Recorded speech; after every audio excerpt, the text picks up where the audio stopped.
Bem-vindos, galerinha, de novo à nossa aula de Sociologia.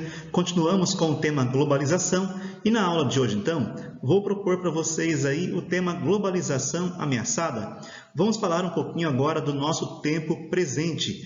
Nos últimos 2 anos, tem havido uma crescente tensão entre duas grandes potências capitalistas que têm interferência no globo, que é China e Estados Unidos. Então, a gente vai parar um pouquinho, discutir aquilo que nós estávamos na apostila e vou propor a vocês hoje um entendimento de como está a questão da globalização no nosso mundo agora contemporâneo, nos dias atuais. Depois retomamos, porque vocês assistindo isso hoje vão compreender bastante da história da formação da globalização econômica no século XX, que foi aquilo que eu expliquei para vocês na aula passada. Vamos lá então.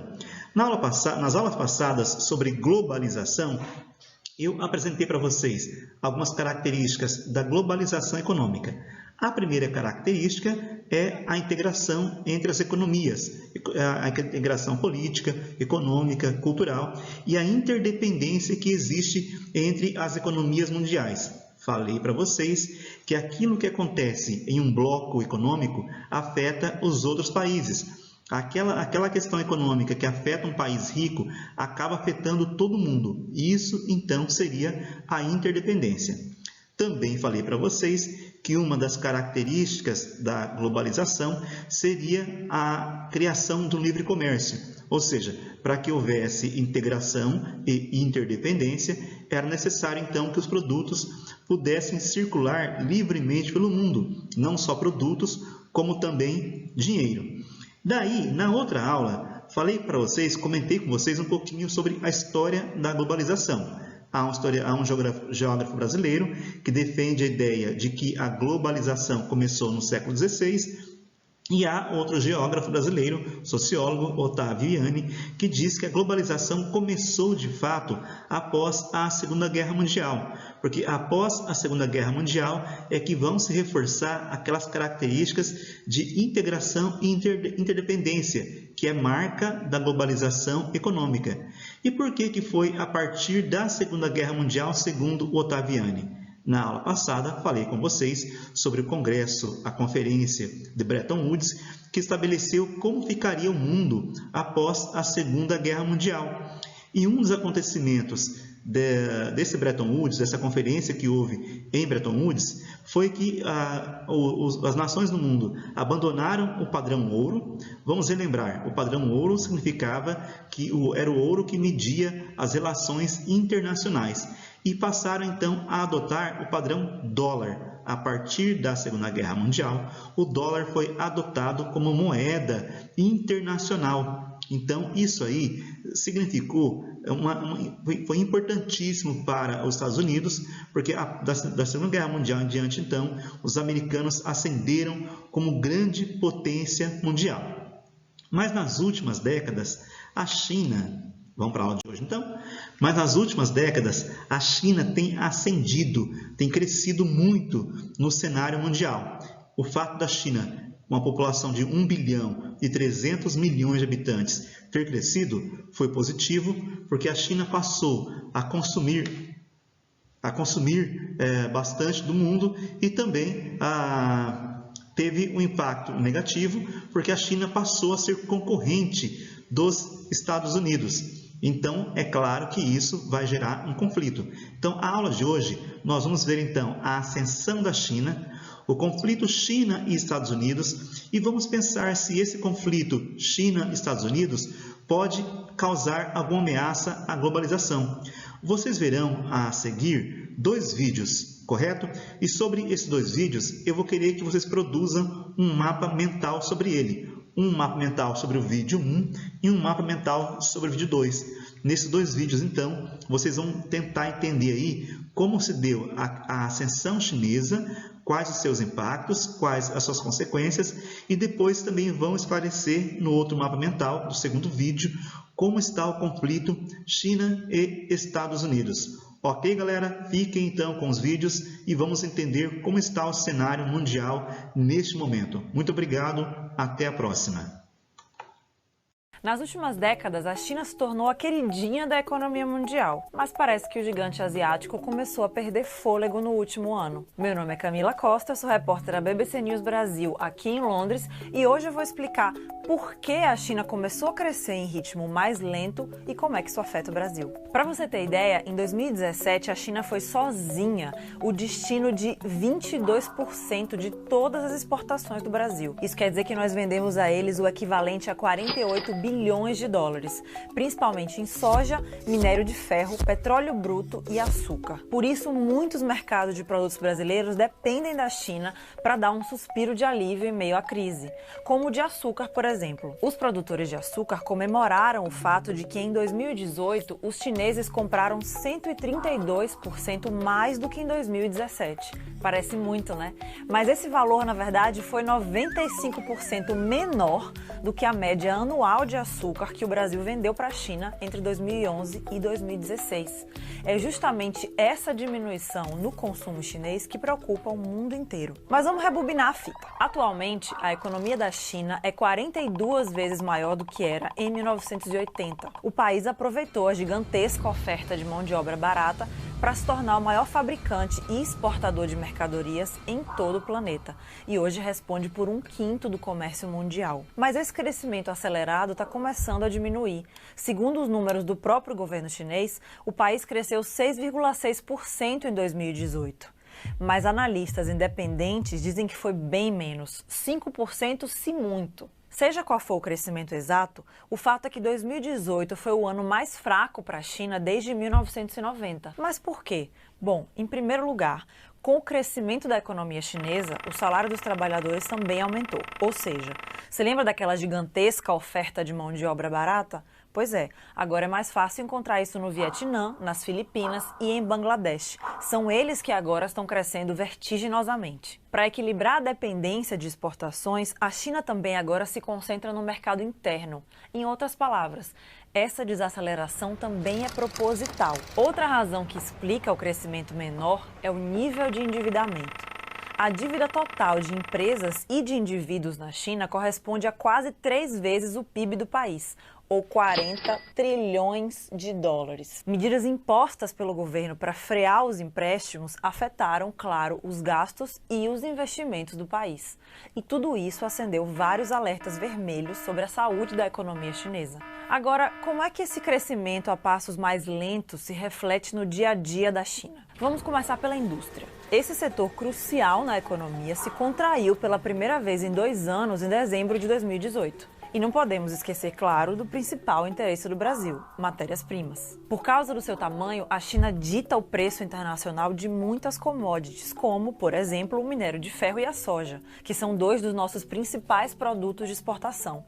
O preço desses produtos caiu muito por causa do menor apetite chinês por eles. Os chineses também sentiram esse aperto e estão gastando menos. As vendas no varejo lá tiveram a menor expansão em 15 anos.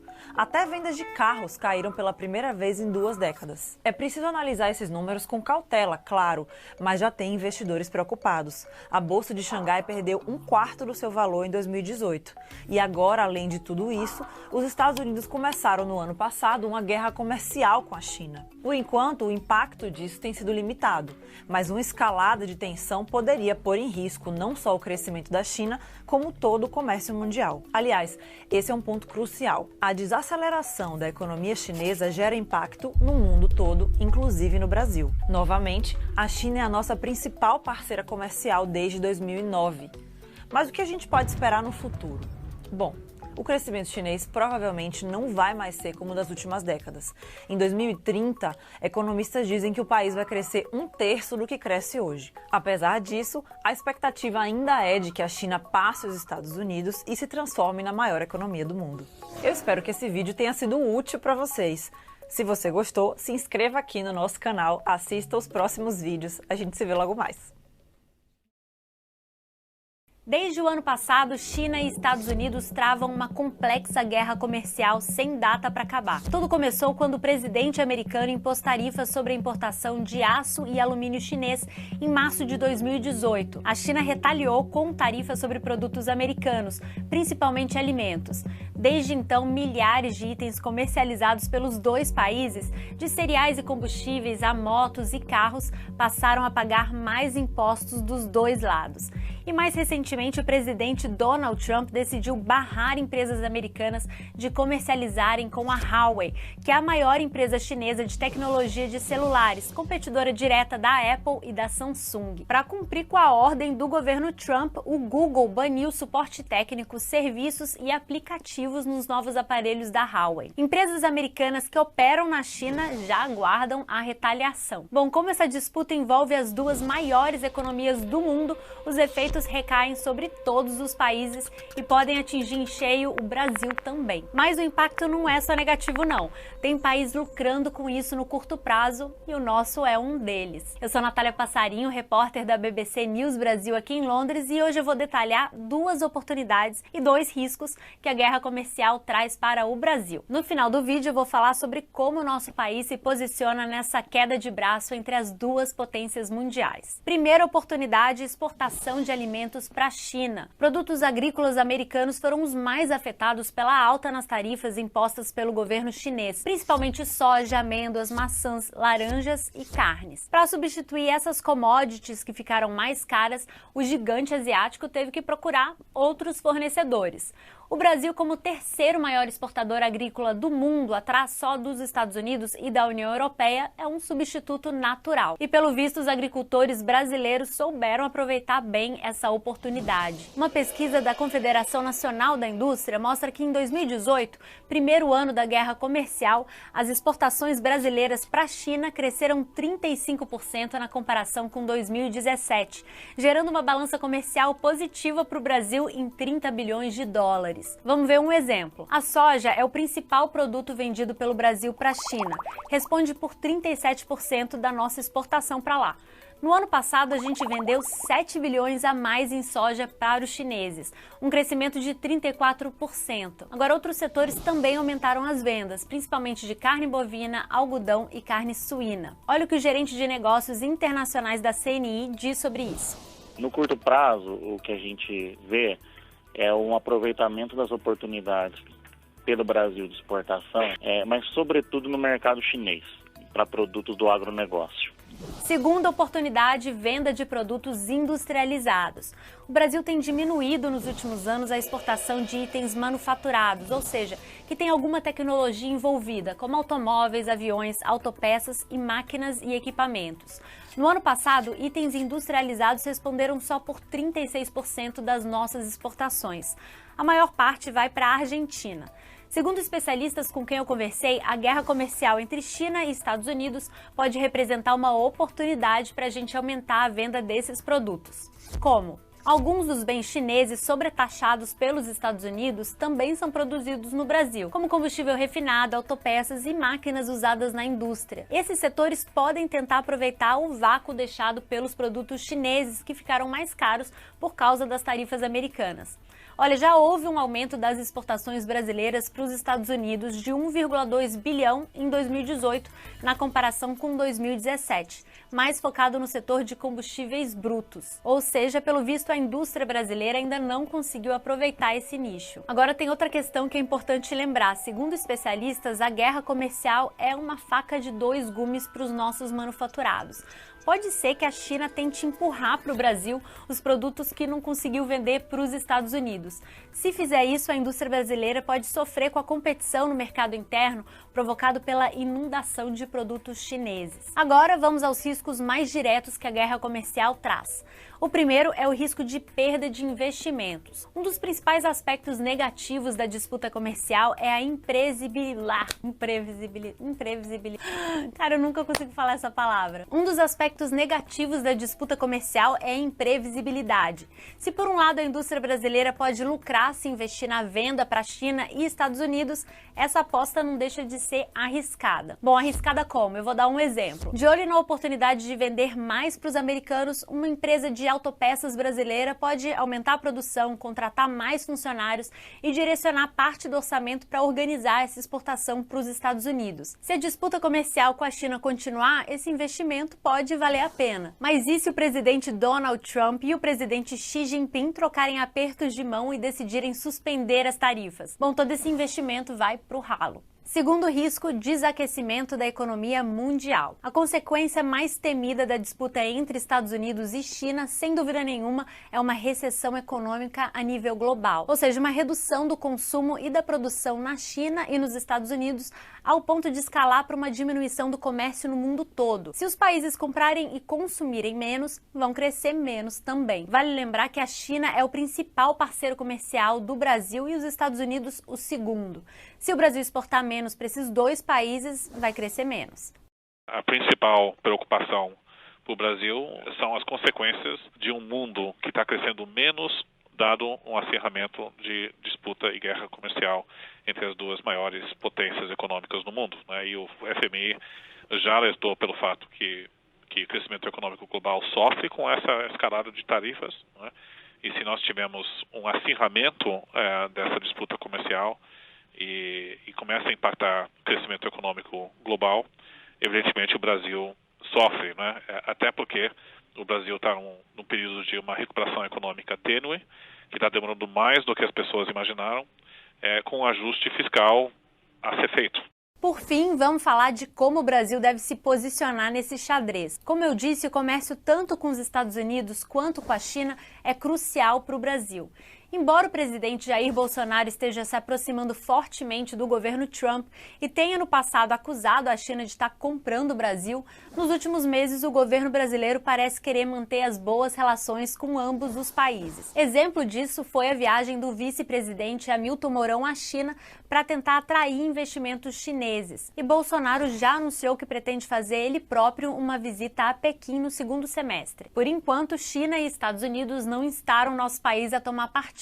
Segundo o professor de política comparada da Universidade Chinesa de Hong Kong, James Downs, a estratégia mais inteligente para o Brasil é ficar em cima do muro, manter boas relações com os dois lados. E a gente vai continuar acompanhando essa novela. Se você gostou desse vídeo, curta e compartilhe, e se tiver sugestão ou comentário é só escrever aqui. Até a próxima!